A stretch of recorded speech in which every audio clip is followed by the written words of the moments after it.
Nice to see you all. It's good for you that the room is full. It's not so easy for me because I have to be here longer. But I'm Henrik, and nice to meet you all. And I work at Shapeways, where I lead design. And if you haven't used Shapeways yet, you should, because holding a 3D printed product that was just a dream a moment ago in your hands, that's like 10 Christmases packed in your palm. So go do 3D printing, test it out, it's awesome. So let's start with a show of hands. Who here identifies or says that I'm a perfectionist? Think of your job interviews or you're talking with colleagues or bosses. Have you ever said, I'm a perfectionist? Yeah. So I think I saw like this from 90% of the people in the room. Okay, good. So who of you have returned on the work that you did and improved it? Okay, so almost all the hands, or actually all of the hands. So that was your version 2. Now you say, so okay, was it better than the version 1? Yes, no, yes, yes, okay. So you say you're a perfectionist, but then you come down to the project again, you make version 2, and it's better. So it seems like you suck at being perfectionist. Because why didn't you do version 2 in the beginning? And it's not just you, it seems like everyone in this room identifies as being perfectionist, and we all suck. Before we go any further, oh, that's me, nice. I want to stop and make something absolutely clear. When I'm talking here today, if you're doing a product that is a copy, if you're doing something that is already done, you've done it 10 times, you're doing a Me Too product, you're trying to imitate your competitor, now it's a time to pull out your Twitter, your Facebook, and start chatting, because this is not for you, right? I'm talking those people, those designers, those creative minds who are trying to do something new, something that is not done, something that is not uncharted yet. You don't know where you're going, right? Okay, so that's kind of the disclaimer here. So we're not good at being perfect. Our world is getting faster. We're thrown at bigger problems. We're expected more. The challenges are getting bigger. The competition is getting tougher. We're surrounded by products such as this meek little Siri right here that comes after you press. It's hidden, but it's there, and it looks cool, and it sounds cool, and it's sleek. And then there's some great minds in our world. We see everybody knows Einstein and his E equals MC2, right? So we see finished products, we see end results, we see perfection, or close to it. And we see the greatness, and we want to be great too. And this skews our thinking into that they're perfect, so I'm perfect too. I must be perfect. And the way we're going to do that is, I'm a perfectionist. But we're missing all the work, the hard, tedious play and the flounder and the mistakes that went into making these products. So for example, that Siri, Apple bought it 4 years ago. Before that, it was a spin-off from this SRI, whatever, artificial intelligence, fancy name. Before that, it was a DARPA project. And over 10 years, it has gathered work from 300 researchers from top 25 universities. 300 researchers, top universities, and 10 years of work. And what do we do with the product? We ask what's the difference between and, right? Einstein. We know his thinking was the best physics mind in the world. But he made mistakes. In fact, he made so many mistakes, there's a chronology of it. So E equals MC2. First mistake in the year it was released. Actually, it wasn't MC2, it was something with lights and all that. Second mistake in the next year. Actually, third and fourth also. Fifth mistake. The list goes on. Sixth mistake. And seventh, and he died just 9 years later. So what does this tell us? It goes to show that we're missing the biggest part of creation that there is. Where's the common knowledge that Einstein worked on his E equals MC2 for 41 years? His whole life. Why isn't that taught in our schools? So we're missing out all the failing and all the mistakes and all the flounders and all the play and all the mistakes that is going in the world. So let's talk about that. So this is a perfect subject to follow up on after Ryan Singer. So I can't do anything bad here, right? I've been constantly failing for 3 years. When I've been leading design team, and unconsciously I've been failing my whole life. But the last 3 years I've kind of been actively thinking of this. And I want to share some of my findings. This is the first one. You're going to fail. Right? It's not the world, it's you. Okay?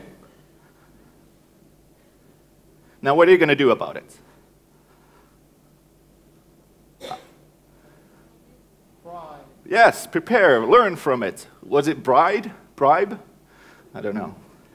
But you're going to adjust your methods. And I think we're about done here. That's my message. Okay, but we can continue. So, we're going to fail. Now that we know it, and because you came back and you made the version 2, you have experienced yourself that you will too fail again.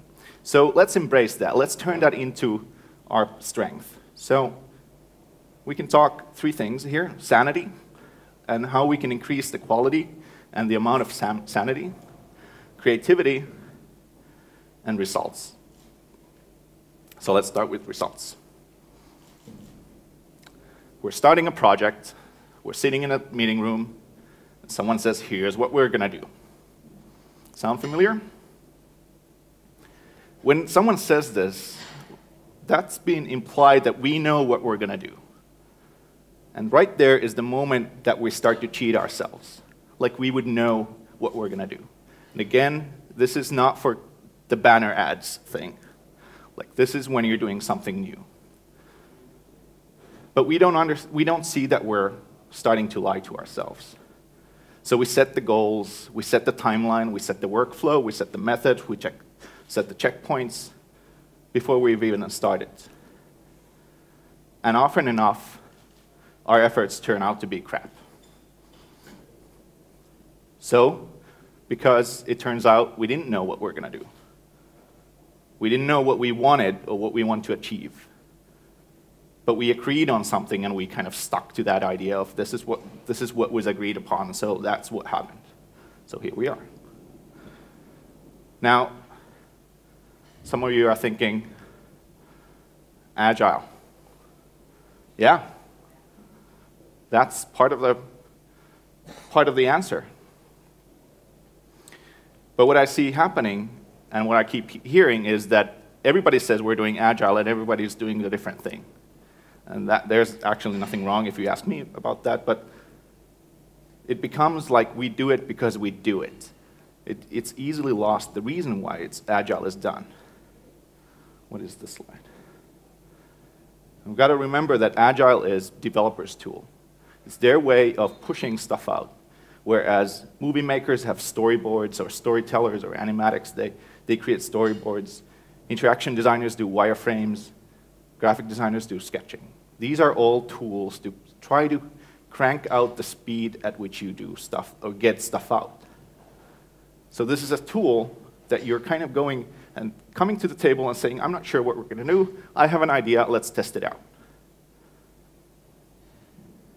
In other words, you're asking, would this work? You're not sure. You're predicting.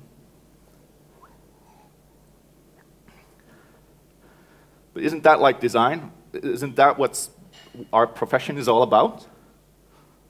Yeah, we're paid to fail, right? Every single day, money is being poured on our laps, if you're famous and good, to fail. Now, isn't that interesting? Should I give you a moment to tweet about that?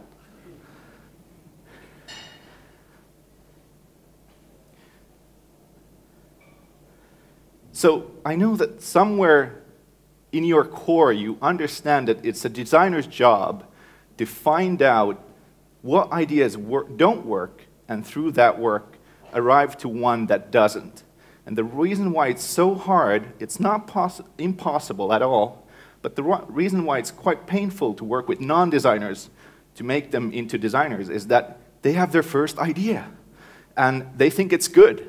And if you've done any design in your life, you know the first idea probably isn't the best.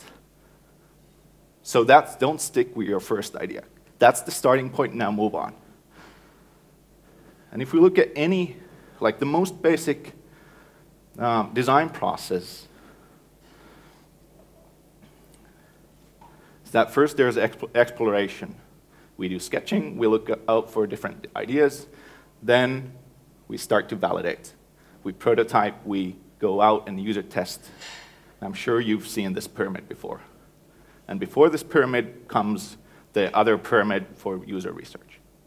But this is kind of the most basic, where you have number of ideas, and over time, you start with 0, and then you land on 1. But what this process is implying that over 90% of this volume is failures, right? And this is why you're being paid to fail, because you're doing it, you're just maybe not labeling it that way. That's okay. So as Thomas Edison said, I have not failed. I found 10,000 ways that it doesn't work. And maybe this is a good way to view your own work also. At least it's a starting point. Because each design is a dream. Each design is a guess. And you can back up that dream and back up that guess with research and validate it with analytics and stuff like that. But we live in a highly complex world. The marketplace behaves in a way that our research subjects and our research rooms can't predict. And there's always a distance between a design and a final product.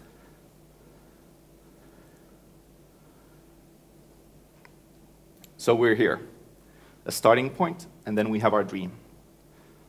And then that dream is a guess that it will make things better. And we start to build our dream. And this is very resource intensive. It takes people, it takes time, whatnot. But I'm not sure if you've actually had this happen to you. So you start building and then you have an oh shit moment. This, at least if you ask me, this looks more familiar. And the oh shit moment is you realize, this can be better. And then this should be better. And that's the moment where you feel, now we're gonna, if we continue going, like we're gonna hit a wall. And depending on your methods, and depending how you work, the oh shit moments comes later or earlier. And obviously, the earlier it comes, the better it is, because you have less, you've invested less and you have more time to react. But by knowing that you will fail, does it make sense to invest so much in this? And so, like you suggested, let's prepare for it. And one way to do that is to build it incrementally. And this is not a news for you. So instead of reaching your dream in one shot, you start nudging your way, release by release by release. And not just building it into your repository code place where it stays and not being published, but actually push it out to the world. And then the oh shit moment happens. But because you're not even trying to hit the goal or your dream state, it's kind of just a star there, but you've not invested, so you're just trying to crank up stuff. It's okay to adjust your dream and adjust your North Star. And actually, the oh shit moment usually happens earlier. So you get more time to adjust. Now there's an interesting story in a book called Art and Fear by David Blames and Ted Orland, where there was a clay teacher, or pottery class, and maybe you've heard this story before, divided that class in two, section A, section B. You are being graded by the amount of clay you use. Doesn't matter how you use it. If you get 40 pounds of clay used, you get an A. You will get graded by the quality of your work. If you create a perfect vase, you'll get an A. And the less perfect, you will be downgraded. And turns out, interesting thing, the people who were just graded by the amount of clay that they are cranking out ended up with more beautiful pots. Because the perfectionists, so to say, were philosophing and thinking of what makes a perfect clay pot or what makes a perfect pot. They weren't doing anything. So the only result that they got was, as the story goes to say, it was a dead pile of clay. So actually, the story goes to suggests and tells the blindness that perfectionism creates. That when we're theorizing on perfect solution, we would, like if the theorizing of a perfect solution would actually give us a perfect result, when in fact it's just the opposite. Just doing more and more leads into better quality. Because you're coming to the table again and again and again, but each time you're coming to the table with no more knowledge, more skill. And I hate that I'm looking at making like a slogan, someone's slogan there, but that's how it is. Now the challenge is that we don't have a good culture for visualizing and capturing our growth. So we're kind of operating in blind, because there isn't a good way, or it's not commonly used, that how do we document our growth? How do we document the culmination of our skill? So in order to start turning your failures into successes, or as I like to say, failseed, you want to start capturing and visualizing your growth. And not just your personal growth, but your team growth and your company's growth and kind of the culture's growth. What did you learn? There are known knowns. There are things we know we know. We also know there are known unknowns. That is to say, we know there are some things we do not know. But there are also unknown unknowns. The ones we don't know Excuse me, but is this an unknown unknown? I'm not. Several unknowns, and I'm just wondering if this is an unknown. I'm not going to say which it is. I think Donald Rumsfeld had it right. There are no knowns, and that's our knowledge. And then there's known unknowns, so things we can put a label on, but we don't know. And this is your Wikipedia moment right here. You think about, insects, they must breathe. How do they breathe? And then you go to Wikipedia and look it up, right? Because you know how to search. You kind of can put a label on it. I'm sure in this day you will learn many things that you can put label on it and then start learning on. But then there's unknown unknowns. You don't even know that it exists. And I love the example of this. The amount of species that we've discovered in the world. It's somewhere close to 9 million, if I'm saying a number here. But we have no idea if that's 10% of world's species or 90% of world species, because there's no way for us to measure what's the total number of species in the world. That's unknown to us. And the way knowledge works is that it's in the barrier of known knowns and known unknowns. And as you start doing it, the barriers move. You unlock more known unknowns, and your known knowns increase. And if I have to say known, unknown, unknown, unknown, and once more, I'll be screwed. But this is the reason why we come to the table each time smarter. Because we see that this is the thing that we need to learn, and we have the ability to learn it. So by accepting that our knowledge is limited, we're accepting that we can do something about it.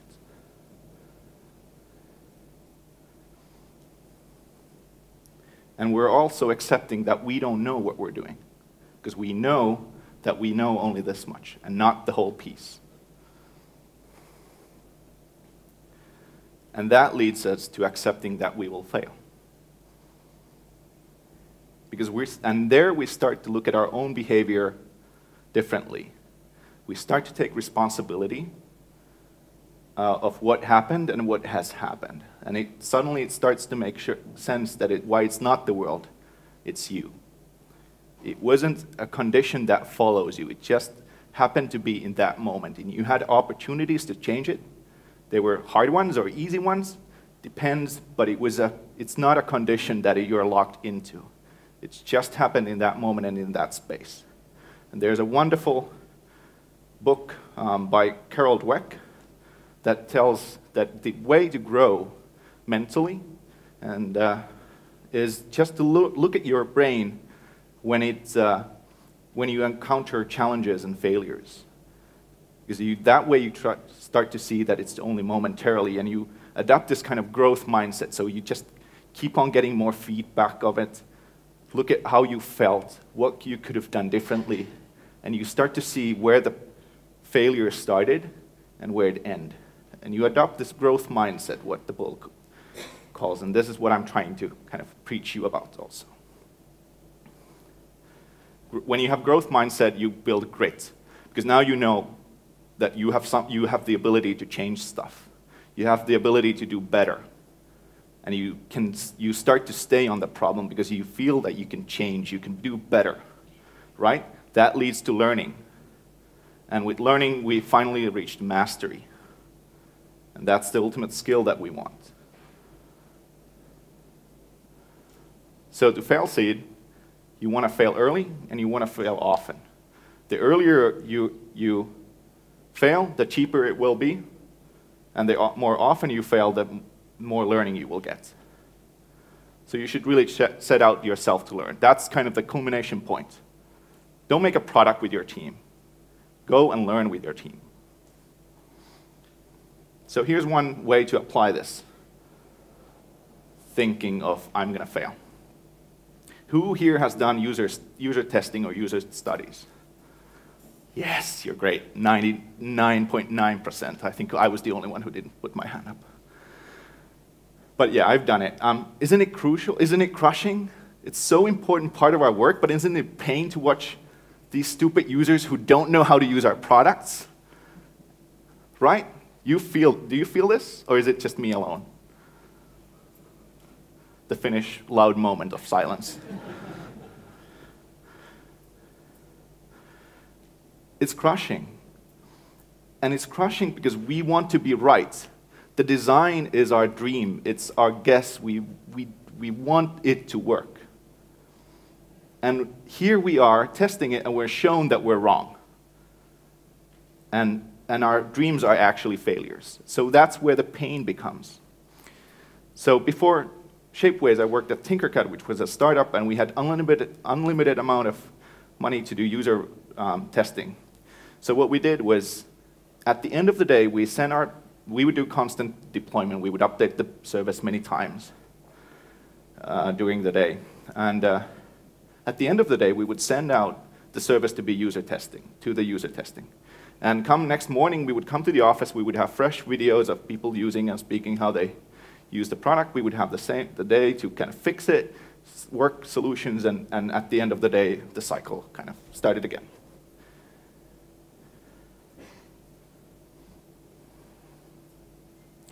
But we were doing 3D modeling in web. And 3D modeling is really complicated subject. So we knew that we're going to fail. Like, people are not going to use it like Facebook. It's a hard subject. So we knew that they will eventually bump into a problem. The question was, how quickly? And that view made it actually easy and tolerable to look at these people misusing or not getting your product every day, because every second that they were on the service was a win. And if they got even 1 second longer than yesterday, you were doing great, right? So we were celebrating the successes and not focusing that our dreams were crushed. So one way to do user testing is not to ask whether or not your design is wrong or it fails, because it will. The better way to ask is, when is the moment that it fails? And start measuring the time from start to the point, and make that into the thing that you're tracking. So to get great results, set out to fail a lot, learn like hell, and you keep aiming for your latest dream. And this brings us to next section, creativity.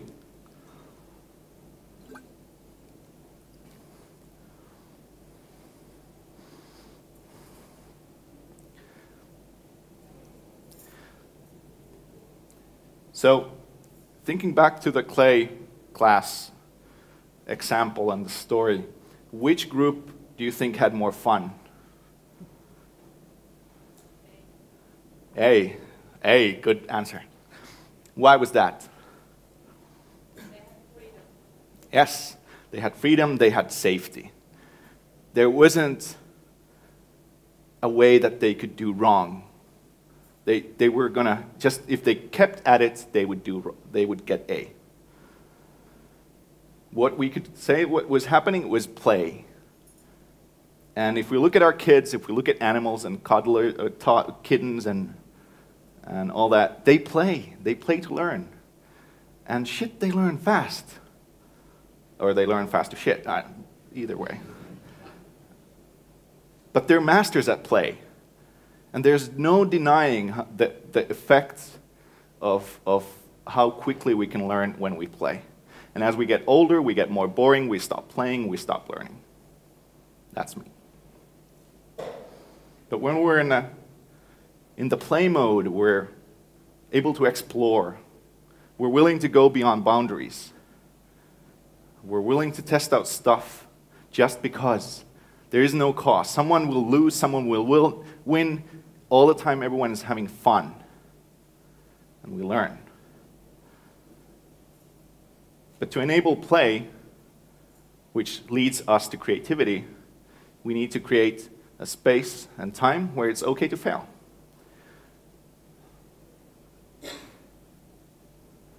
Because that's part of the plot.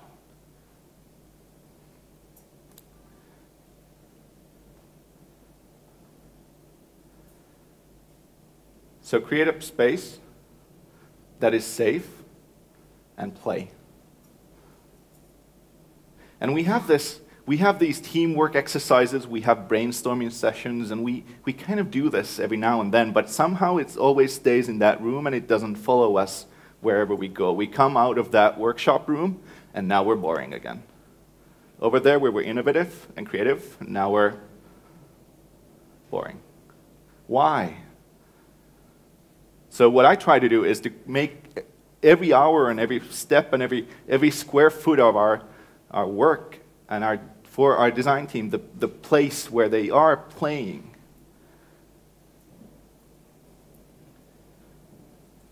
Because creative thinking is about invoking divergent thinking. That's very beautiful. But at the end of the day, you want to just combine a lot of things. Like, that doesn't go with elephants. Let's put them together. That's how you create new ideas. They're crazy, and they're wild, and they're off the charts. And that's the idea. But in safe environment, this is not punished. A wild idea is not pushed down on, it's praised. It's counted as part of the project. It's counted as part of the planning. How much we're going to spend time on it. We're going to spend time 90% making crazy ideas. That's how you should approach it.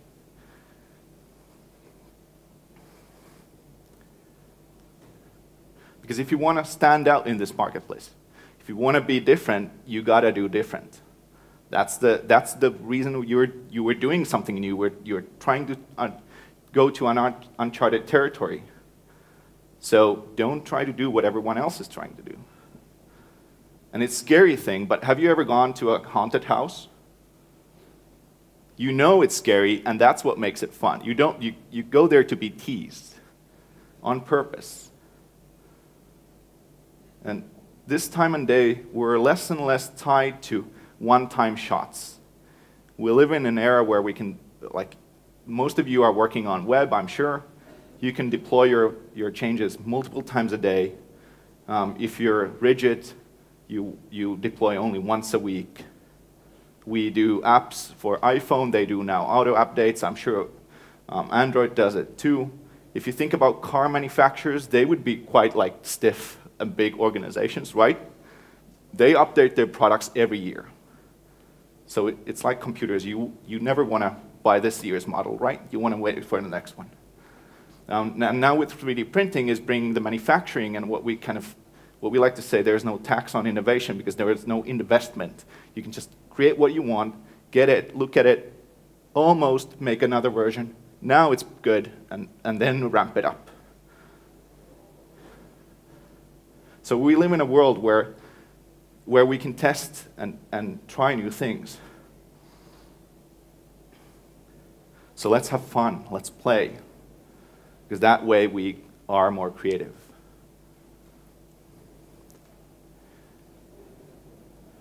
The last part is sanity.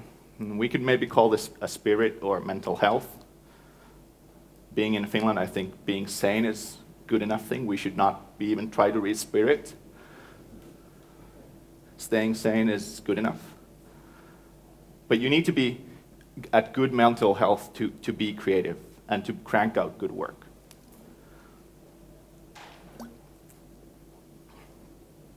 Now there's a number of things that happen in your mind when you set out to fail, when you know that you're not going to do a perfect job. You have your dreams and you're never going to reach them because that's how you tune your workplace. But we're going to look at 3 things that I've observed in myself and in my teammates. Interestingly enough, our designers say that they're working in the most fast-paced environment that they have been to this day. But we're not actually demanding speed from them. We're demanding imperfection. I'm saying if you feel like you should not show me that, that's the moment you should show me that. If you feel like that should not be released, you're already too late. Like all the focus is just pushing it out. And speed becomes a byproduct of that. Because you don't work to secure your ass. You don't work to make it perfect. You don't work to account everything because you know you don't even know everything, so why even try? Just focus on shipping. And the theme is we'll fail anyway, just push it out already. Let's make it perfect later. Because no one is going to see you hit the ground makeup on. You're going to be a puddle of blood anyways. The lipstick is not going to show, right? And if you think about the products and think about your work, that you can question those that were not mad successes. Like if you count all of those away and take just the one that failed, and think about, was it worth to fine-tune, and did that one icon make a difference? That was your makeup. Did it really make a difference, or did it just waste a lot of time? The other aspect that comes is the notion of hunger. When you're constantly pushing out work that you feel that you could have done better, you've not even kind of got up to speed, like, I want to go there, and now we're only here. Like, there's this much missing from what I meant. You want to return to that problem to make it just a tad better.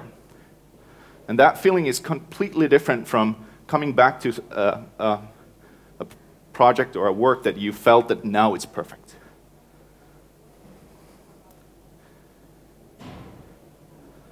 For one, you have more ideas.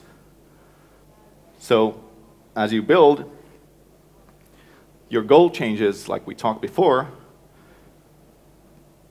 and you come each time to the table with better views on the marketplace, better views on what your users want to have, how your company works internally, how the product is succeeding in the marketplace.